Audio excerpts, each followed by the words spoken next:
Tombona ao aminareo hatrany ny fahasoavan'i Jesoa Kristy Tombontsika. Amen. Ndao hiaraka hivavaka ry havako. Misaotra anao mandrakariva sisaka ny marina tahaka an'izao satria omenao tontolo andro indray sy ny andro sisa mbola iainanay. Ary miaraka amin'izany andro vaovao izany koa dia indro no tenanay Tompo. Atolotray mba hanjakanao irery ihany amin'ny anaran'i Jesoa. Amen. Amin'ity volana janoary ity dia misaotra ny Tompo sika ry havako satria afaka mandinika ny loha hevitra hoe mahefa ny zavatra rehetra ny Tompo.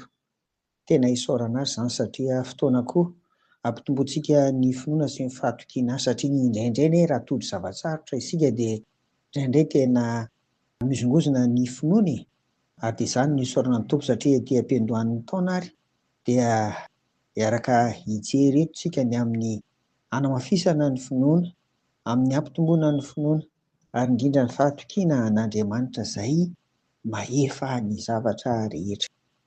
Mandeha ny tantaran'i Jeremia ampahany amin'izany no zaraina amintsika anio. Tamin'ny andron'i Jeremia mpaminany dia tonga nanafika ny vahoakan'Andriamanitra ny Babiloniana. Tamin'izany aza dia mbola nasain'Andriamanitra nividy tany indray koa i Jeremia.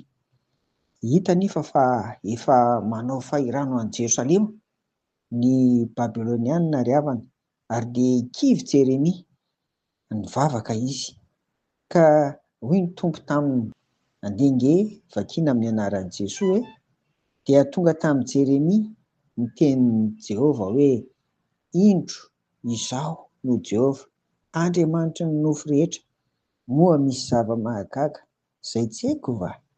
Amen. Jeremia 2:17-20 ka hatramin'ny 17:20. Ry havako, hoy aho hoe tena nanantena an'Andriamanitra i Jeremia ary raha itsika koa aza hoe mividy tany ianao nefa efa ho lasa ny fahavalo indray ilay tany, vola verimaina sy ny sisa.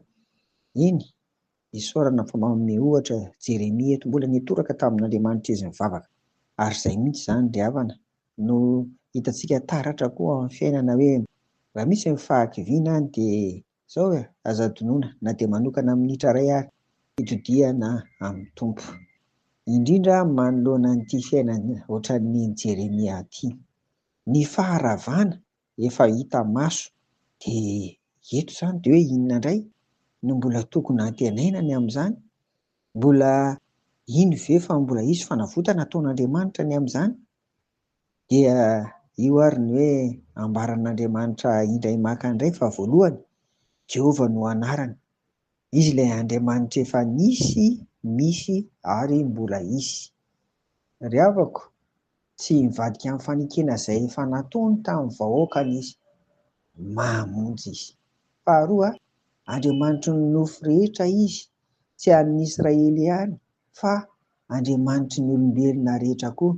Noho izany dia fantany ny mahasoa sy mahatsara ny olombelona rehetra no hariany. Fahatelo, ny maha-izy azy an'Andriamanitra mihitsy dia hitantsika eto hoe ilay mahefa ny zavatra rehetra. Noho izany dia tsy misy tsy hainy atao ary hoy izy moa misy zava-mahagaga izay tsy haiko va? Ry havana, izany koa aloha dia tanteraka atao amin'i Jesoa Kristy ka ny anarany dia hitantsika tsara fa hoe mahagaga, mpanolontsaina, Andriamanitra mahery.